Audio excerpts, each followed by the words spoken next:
Hello, everyone. Welcome to Go Ahead Tell Me. My name's Carly, and today we have director, writer, actor, and Ph.D. Teddy Alexis Rodriguez with us. Teddy, thanks for being here today. I'd love to get started by just kind of learning a little bit about yourself and your background. Oh, thank you for inviting me. So I was born in Ponce, Puerto Rico. Um, I went to the University of Puerto Rico. I am the son of, so my family is really a working family. My grandfather from my mother's side was a sharecropper. He worked the sugar cane fields. Mm. And so my mom was one of the first generation college students. And then from my father's side, my grandparents lived in the projects, but in the 50s, they both started working, my grandma and my grandpa, which was really rare to have a women working in the 50s. So Mm. they had a little bit of upper mobility too. So they were all able to buy a house, which was able to my dad to actually get a college degree too. So they both became teachers. Oh, wow. So I'm second generation college student, and as you mentioned in the intro, I went all the way through school through my PhD. So college was something that was really important to my family for us to do. I have a twin sister, so we both went to college, and it was really important for my parents for to provide for that. Mm. So yeah, that's like my small intro of myself. Awesome. Thank you. That's your family must be so proud to watch you go through all that schooling as well. And how cool that you're able to say your parents were so groundbreaking in that, being the first generation college students. Yeah, and I like to say that when I introduce myself because when I'm in these rooms with all these people that have doctorates and things, they come from families that they're like, oh, I'm a 10th generation lawyer, things like Mm. that. And that's definitely not my story. Hmm. And the struggle to get to the place that I'm at is something that I need to celebrate and acknowledge, because if I don't, then I'm not honoring my ancestry. You know what I mean? Yeah, absolutely. It's definitely something that should be heard and respected, I think, as well. Yeah, yeah. So you went to school for theater and physics, is that right?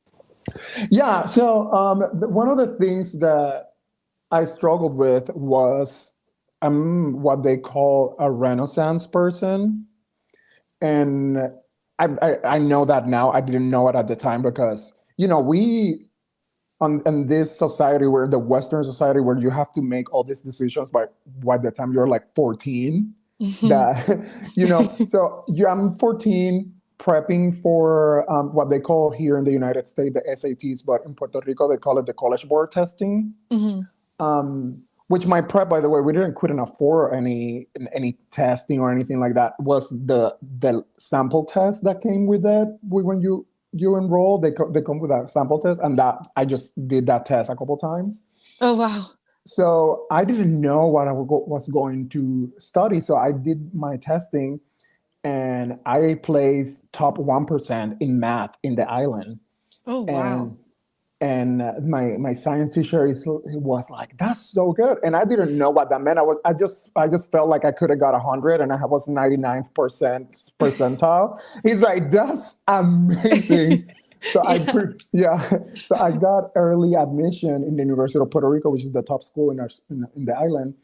And so I just remember my science teacher was always telling me, "You're really good in science. You should do physics or astronomy. I think that's your passion." And that's what I applied for. Mm. And obviously I got in, and I wanted to do theater since I was little. And there was like a little school, a performing arts school that was in my hometown, but the problem was that they cut the funding so much that you could only do the arts there, but you couldn't get your actual high school diploma there. Mm. So I was doing high school and then going to that school. So I basically attended two high schools. Oh, wow. And then, but my dad, very pragmatic, you know, I already told you my story. He's like, you ain't majoring in theater, so you better get something better than that. So I did all my electives like secretly in theater. I mean, secretly, but not really, because they knew. Like, I was like, I get in casting shows, and they're like, well, I guess that's not part of your physics degree. A So little different from a little physics. different. So I did really well in my bachelor's, and then the physics department basically said, "Hey, we're inviting you to apply to the master's program because you're doing so well here." And I was not even 21 at the time, so I was a baby, Jeez. Yeah. and I was like, "Well, I don't really know. I don't really know." So yeah, sure. So I applied for it. And I got full writer into the program, which means that all my tuition was covered. Oh my goodness. And they were giving me money too because I was teaching, and I got a little grants for my research. I was doing really well, basically. Yeah. So I'm doing this, and then I realized this is the mistake, that the tuition waiver covered anything that I could like enroll. And don't tell a nerd that they can take whatever class they want, because they will. So I started putting my curricular sequence for theater together, and I was like, okay, so if I take these two classes, and this is while I'm doing my master's in physics, by the way, like Oh my god. how insane I was. So so I take those classes, and by the time I finish my master's, I was able to get into the teaching program for theater. So I finished my master's, and I did my practicum for theater teacher. And this is all around 2006. So I was like 24 at the time. And very busy, it sounds like. Very busy. So I finished, and I decided, well, I need to go for my doctorate, right? Because that's like the progression. And Of nobody in my course. family had a doctorate. And you know, I grew up in the 90s where they will tell you, if you go to school, you're set for life, right? Hmm. Hmm. That was like the slogan of life, is like, work smarter, not harder. Hmm. Remember that? I don't know if you Yep. remember that. There were Yeah. posters all everywhere about that, by the way. So that was how much the messaging was. So I started applying for doctoral programs. Mind you, my English was an English that I learned in public schooling in Puerto Rico. Mm. So it wasn't great. It was just I tell my friends that I learned English with Friends, the show Friends. So my grammar is not great, but my sarcasm is on point. Spot on. Spot on. So That's great. so I found this program in Texas, and I applied through a program called Project 1000, which is a program that provided students that were minorities because applying for grad school is really expensive, by the way. Hmm. Yeah. So you only have to go all these papers together, and then when you send your GREs and all that stuff, which is all the testing, all of that you have to pay to send it. So by the time you are done applying to one program, you're like $200 or $300 out, and that's just one Hmm. program. From a working person, that's a lot, you Yeah. know. So I got in, and that was actually, and we don't have a lot of time to talk through all of that, but it was a very damaging experience, to be honest, Mm. because they're not ready for somebody that was asking, to explore their own identity. Because the Mm. thing is, with the theater programs, and now that I'm a scholar, right? You realize that for BIPOC students, you ask them to erase their identity, as opposed Mhm. to the white experience where you are like, okay, let's explore who you are. But when you're telling a BIPOC kid, like, you need to erase your accent, and no, we don't have Mm. any Latinx stories, and you need to sound more this way, and you need to look this way, you're erasing their story. So Mhm. that was a damaging experience. However, academically, I murder it. Just for the record, I came in with 16 students, There was only two of us that identify as Black. And I was the first one to graduate and finish all my testing and everything. Wow. Um, That's so, incredible. hey. So that was pretty much like my career in terms of school. Have I considered to go back to school? Yes, I love school, but we'll I'm see. yeah, it's funny because I mean that's impressive. That whole educational journey is that's so much work, and like kudos to you for getting through all of that, and it sounds like you loved it as well, I which did. is yeah, that's always such a good thing to hear, like education that like you enjoy having. um I I had a similar experience with like or have a similar experience with loving school, and I remember when I got accepted into the university, they told me I had like 8 months off between like school and then or high school ending and then starting um college. And Mhm. I was like, I've never had 8 months off of school. I love school. What am I supposed to do for 8 months? Like, what do You you know, mean I'm not going to be in school for 8 months? Like that. exactly. I wouldn't even take, by the way, I wouldn't even take summers off when I went to school. That's why I finished so fast. So when I was doing my bachelor's, I did an internship every summer, and I saved that money to pay for the next semester. Wow. Um, and yeah, and so or I will take classes in the summer. So yeah, I don't know what having time off is either. Yeah, I'm like, exactly. there's less students in school. I'm gonna take a class. Parking is nice. It's less crowded. Oh yeah, Exactly. yeah. I was the same way, always trying to do something over the summer because I was like, I don't even know what life is outside of school for the longest time. And then I finally graduated and then took a few years off and I was like, I'm ready to go back. So I'm back Yeah. now. Okay. Good um, luck with that. yeah, thanks. But anyway, so you talked a little bit about the like damaging experience in Texas, and I feel like that might relate to the consultantships that you do. Hmm. And I'm curious about that because that work sounds really interesting and like very beneficial to not only like people but to companies as well or organizations. Right. So there's like a direct relationship within my theater work with that consultantship because when my purpose when I went to grad school was to do a directing track, which I did academically, but I didn't get to do my dissertation work on directing because there was like a lot of politics things and interesting. Please indulge me in this little story. Oh yeah, of course. Um, when there was this class that I was taking where I requested to design a Latinx show, Mm. and the professor was like, "No, why would I let you do that? That would be too easy for you. You need to do more like American stuff." And he Mm. gave me a show where it was like a white supremacy group getting together and planning like a takedown where they would like say the N word many times and they had a Confederate flag. And that's the show that I had to work on to Oh get my my. goodness.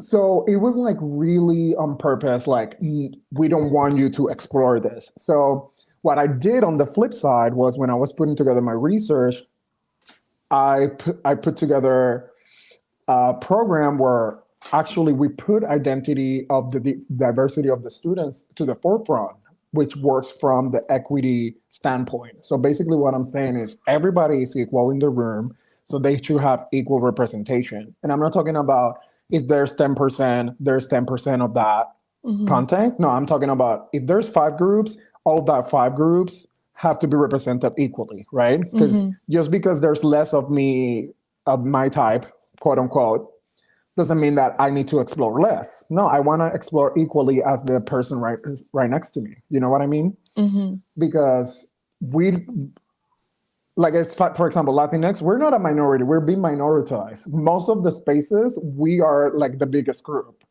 Hmm. We purchase in terms of the market. We purchase more movie tickets and like all of those things.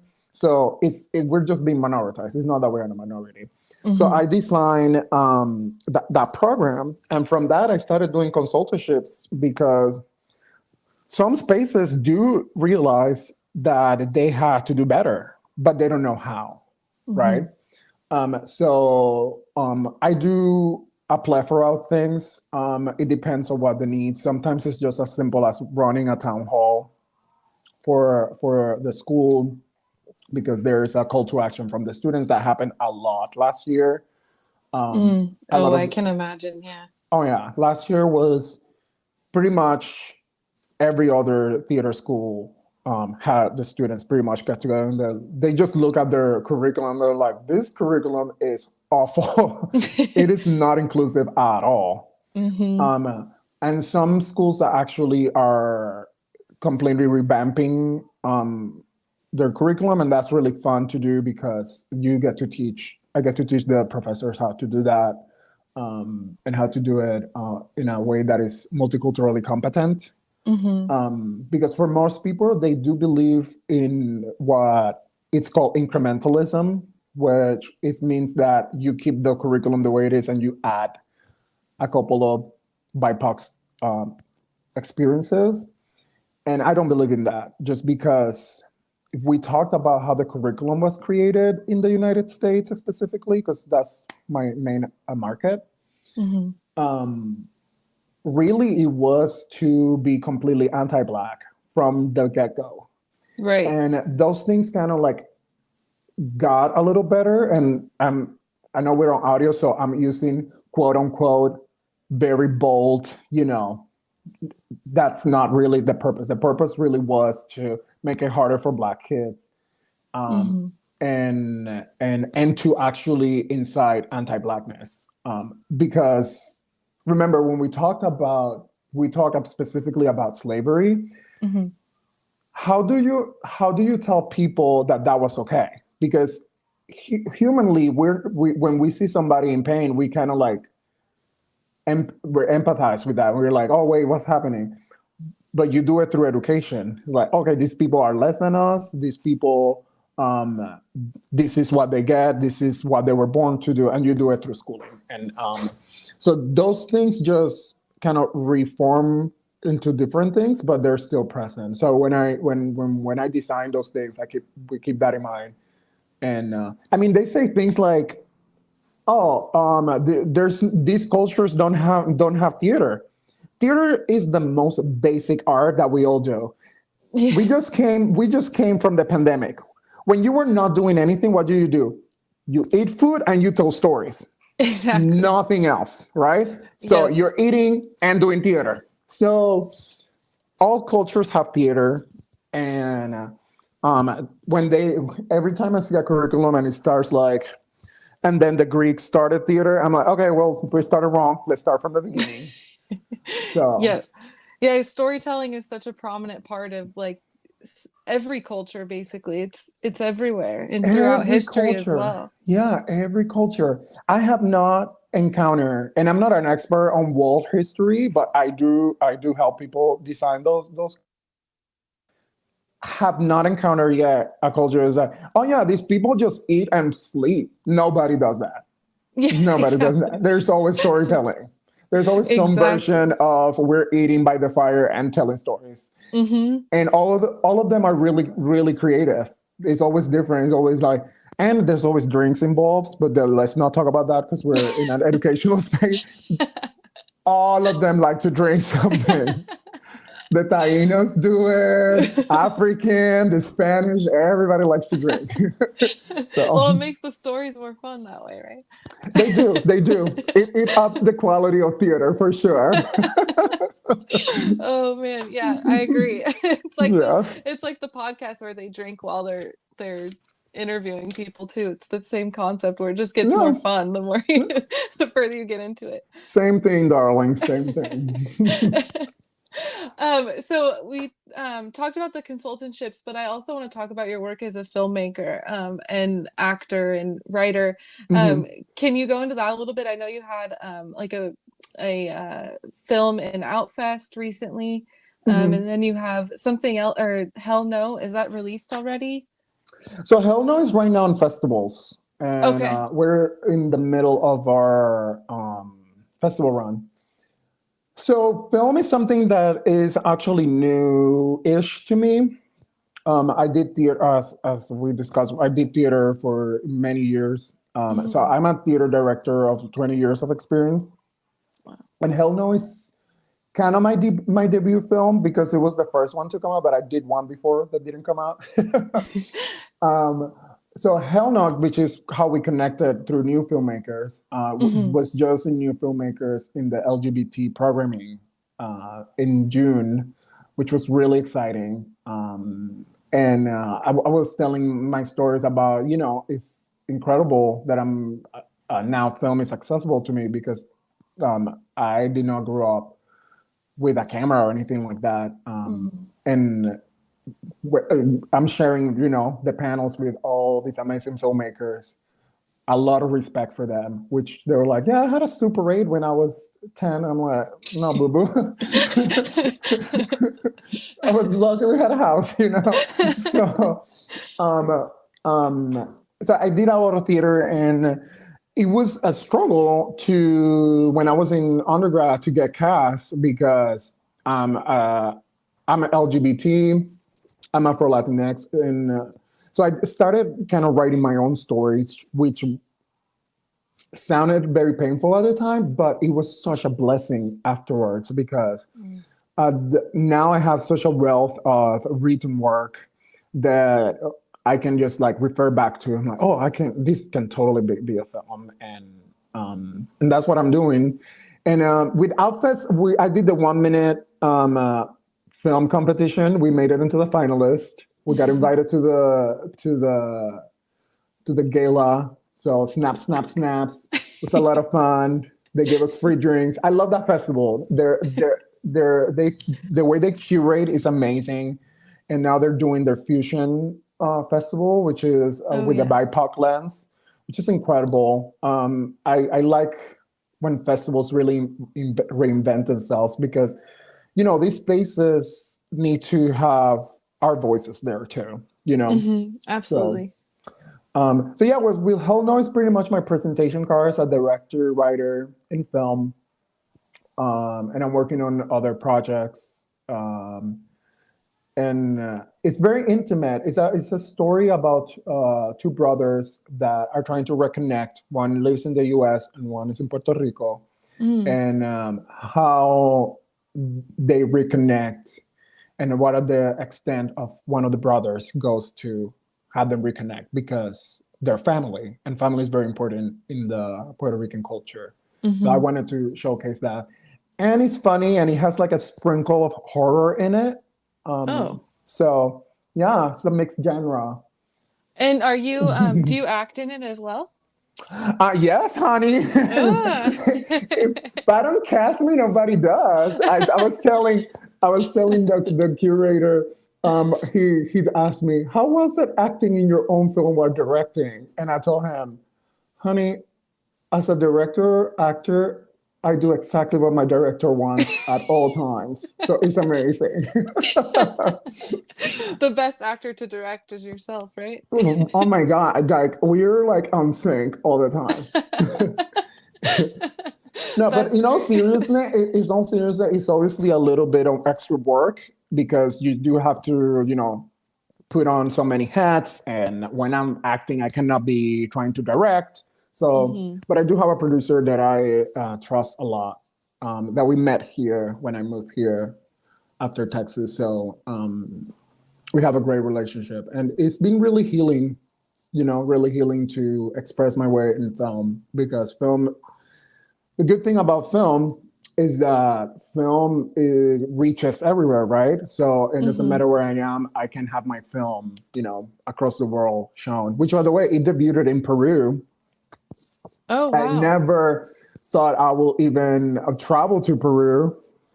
So it's just the reach is beyond what I ever expected. So yeah. Yeah, that's incredible. Like already international, like going all over. You have an international filmmaker in your podcast, honey. You don't even I know love it. that. Yes, that's amazing. Yeah. How was the transition from theater to film? So Okay, so let's clarify. I'm still doing theater. It's not like I'm not doing theater. Right. Yeah. Sorry. So I'm transitioning, but still in both. Gotcha. um, it's still a learning process, and so I feel like as a theater director, my strength is the interaction with the actors. Like I can Hmm. stage the film really really well. Now what I'm learning is what are the possibilities with the camera, right? Mm. So and that's something that is very intimate, but I like to talk about it because a lot of people that come from like disadvantages like me, they're like, oh well, my first film didn't do well. Like I'm gonna stop doing it. Like, no, we need people. We need people that don't have money to do films. We need people that are BIPOC to do films because those stories don't Yes. get told. You know, Yeah. why is it that every freaking sitcom is a rich family? Because that's the people that are writing. You know what I mean? Yep. Exactly. It's like all of a sudden, all the families, even the black families, live in Beverly Hills. Honey, I don't want to even drive on Beverly Hills. You know what I mean? So, so we need to have people that live in the other side of town to write. You know. Hmm. So now I'm connecting with these writers in Boyle Heights, and their stories are completely different. I mean, their struggle is not the Bentley that doesn't turn on. You know what I'm saying? Like that's not their story. So respect to those stories, but we need the other stories as well. Yeah, So exactly. You bringing up the rich sitcom families, like I've always thought that like we watch these sitcoms and they always say they're like the average family or they like are struggling financially, but they've always got the nicest clothes on. Like it mhm. never actually like translates to the screen that they are a struggling family, even if that's what the idea is. So you can tell Yeah. whoever's writing it isn't actually doesn't understand that side of Mhm. life. Yeah. Like I remember myself like dyeing jeans because they were so faded, but and this is back in the day when faded jeans were not a thing. Now there are. I'm just like, oh, great when I have them. So I will buy this like $3 dye that you will get like in the pharmacy, and then I Hmm. will dye them to like make them look new. Like, have you seen that on film? Like never. Like it's just like always like the guy with like the nice clothes and like, oh, it's so hard to. I'm like, okay, yeah, come on, yeah. So And that's true. why, and that's why it's because the people that are writing, they're writing, from privilege. Like, Exactly. yeah, you write what you know. 100%. Hmm. The other thing I was looking at of your work, which I found incredibly interesting and like I felt like I learned a lot from reading, was the your essay "Accessory to Murder."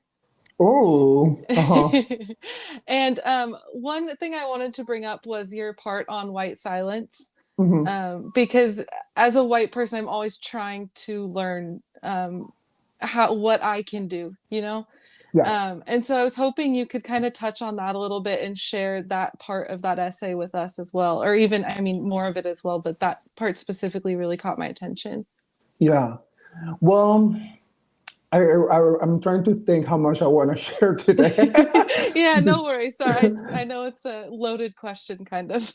No, no, the question is great. It's just the story about that essay is actually really interesting. And I'm gonna tell it. I'm not gonna say names just for the sake of not saying names. But that essay I actually wrote right after George's demise. Right, he's Hmm. murdered. And it came from a place of frustration because I am Latinx and I'm also part of the LGBT community, and I'm also Black. Right, so Hmm. that story, I just feel like I don't belong to those communities, even though I identify with those communities, and it's because those communities are also anti-black, right? Hmm. And we don't talk about that. Like if you go to Puerto Rico, like people don't like to talk about race. They talk about like we are all, you know, all the colors, and we just saw it happen with the whole controversy with In the Heights, and you know. So I wrote that essay kind of like a call to action, like we need to own our own anti-blackness as Latinx people and as LGBT, and part of it is the white silence and the white silencing, which is from the Latino community, which is like, oh, we're not racist. That's not us, blah, blah, blah, right? Mm-hmm. And so I pitched it to these very, very huge Latinx um, publications, the pop Latinx. The first two that come to your head, those are the ones. I'm not going to say their names. And one of them were like, oh, yeah, we want it. And the other one, like a day later, were like, they both wanted it. And I'm like, oh, great. And then one of them offered to pay me to publish that essay. Oh, And I'm like, well, okay, I'm going with the money, right? So I go with them. I sign all my papers, and all of this, and I have a Google alert under my name, which sounds really pretentious, but when you've been quoted on the media for stuff that you can say, you put a Google alert on your name. Oh yeah, for sure. So, which I have, and we won't get to that, but I did. So. I get a hit with that. They published it, but I never got I signed my contract and everything, but I never got the money nor the contract back, right? Oh. So I'm just like, weird. So I go on to their website, and it looked like they published it and then they took it away. And then this publisher started ghosting me, right? So I'm like, hey, what's happening? Blah, blah, blah. For like 2 months. And I'm like, what is happening? Oh my God. I know. So finally, they replied to me, and they were like, well, we're trying to fact check your essay has been taken low. And I'm like, it's an opinion essay. I'm not quoting anybody. It's not a fact check. Like I'm not putting facts in there. It's just an essay. So anyway, so finally I was like, well, release my essay back, please, because like I don't know what's happening. A month later passes. They gave me back my essay. So I tried to go to the other one that says yes. Of course, it lost all momentum because it was like 3 months later. Mm-hmm. And we're really fast, right, to move on, right? It's like, oh yeah, this doesn't matter anymore. Exactly. So the other company was not interested. So I self-published it. So I'm really impressed that you found that. I don't know if I answered your question. What was your question? Like, what was my opinion? I go into stories. I love storytelling. I know, and I love it. I love listening to it. So, no, it was such an interesting essay to read. I really, really loved reading it. So I wanted to bring it up and talk with you about it, just because I don't know, it really resonated with me, and what you brought up, the points you brought up. It was a perspective I feel like I don't see a lot of. So I really appreciated your writing in that. But just specifically, the white silence was the paragraph or the part that really made me question that. Yeah. So basically, I'm telling my whitinos, right, how we lovingly call them. Mm-hmm. It's like, you're part of the white silence and the white silency, and you have to be an ally. And this is the time for you to join the Afro-Latinos and all of the other Black communities into, making the world better, because we are part of it. We are part of it. We are the part of holding white supremacy, still alive. We are part of it. So basically that was my point. And I was inviting everybody to be a white savior, right? Because we love white savior movies. And so I always use a little bit of comment. I'm like, this is your time to shine. Imagine like all these whitinos that are with the Afro-Latinx, they're going to make movies about them. You know how it is. Yeah.